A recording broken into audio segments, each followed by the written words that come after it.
বাংলা ওরা হঠাৎ করে একজন প্লেয়ারকে ইসে করলো, এটা তো নর্মাল সেন্সে একটা ভালো প্লেয়ার, এমন না যাতে দয়া দাক্ষিণ্য করে নিয়েছে তার দল। এটা one of the best player. এই ধরনের অ্যাকশন কেউ যদি শুরু করে তার একটা রিয়াকশন হবে, নিউটনের ল, অ্যাকশন রিয়াকশন। আচ্ছা, ভারতের এটা হচ্ছে কি, যেটা আমি স্যারের সঙ্গে যেটা অ্যাড করব, সেটা হচ্ছে যে একটা ক্রিয়া, একটা প্রতিক্রিয়া। তো এই জন্য আমরা এটাকে এমনভাবে দেখতে হবে যে যাতে আমরা কেউ ওভারবোর্ড না যাই আর কি, বুঝছেন না? যে ঠিক আছে, ওরা আমাদের খেলোয়াড়কে ডেকে নিয়ে আবার প্রত্যাহার করছে, আমরা সেটার প্রতিবাদে আমরা বলছি যে না, আমরা তোমরা যেহেতু আইপিএলের খেলা নিয়ে, তো ওই জন্য I think it's a proper response. এবং এরপর এটা ছাড়াও কিন্তু বলা হয়েছে যে ওই যে আমাদের যে বিশ্বকাপের যে খেলা হওয়ার কথা, সেটাও ভেন্যু পরিবর্তনের কথা বলে।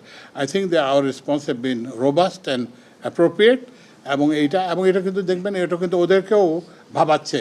ইন্ডিয়াতে আপনারা দেখবেন যে ইন্ডিয়ান পার্লামেন্টারিয়ান শশী থারুর নিজেই এটার কথা বলছে যে এগুলো করা উচিত না। আমরা যেটা আশা করি যে দুই পক্ষ, মানে প্রধানত ওখান থেকে, যেখান থেকে এটা শুরু হয়েছে, সেখানে শুভবুদ্ধির উদয় হবে এবং আমরা খেলা চালিয়ে যেতে পারবো, অর্থনৈতিক আমাদের বাণিজ্যিক সম্পর্ক চালিয়ে যেতে পারবো। ধন্যবাদ স্যার, আমরা কি মুস্তাফিজকে নিলে আমরা আমাদের এই এইটা তো আমি বলতে পারবো না। এটা হচ্ছে যে এটা ক্রীড়া উপদেষ্টাকে আপনাকে জিজ্ঞেস করতে হবে, অথবা যে বিসিবিকে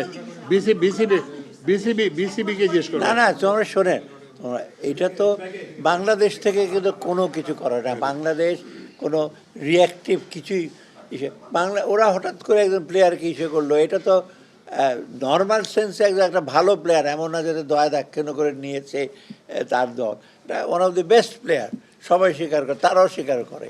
এই জন্য তারা বলে তাকে যেতে দেবে না, একটা যে এক্সকিউজ।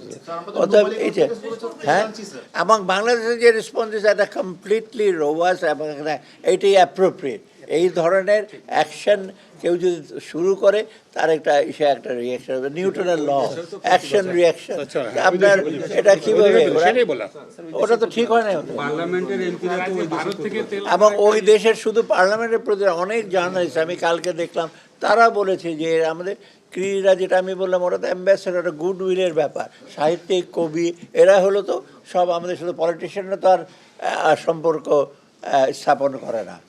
কবি, সাহিত্যিক, খেলোয়াড়, এরাই তো আমাদের। কি বলে রুমালিগড়ের এটা 15 বছরের চুক্তি। এই চুক্তি আমরা করি না, এই চুক্তি অনেক আগে করা হয়েছে এবং চুক্তির অধীনে এটা নর্মাল ইম্পোর্ট। আপনার কি আছে, সব কিছু উল্টে টুল্টে দেবে নর্মাল কিছু তো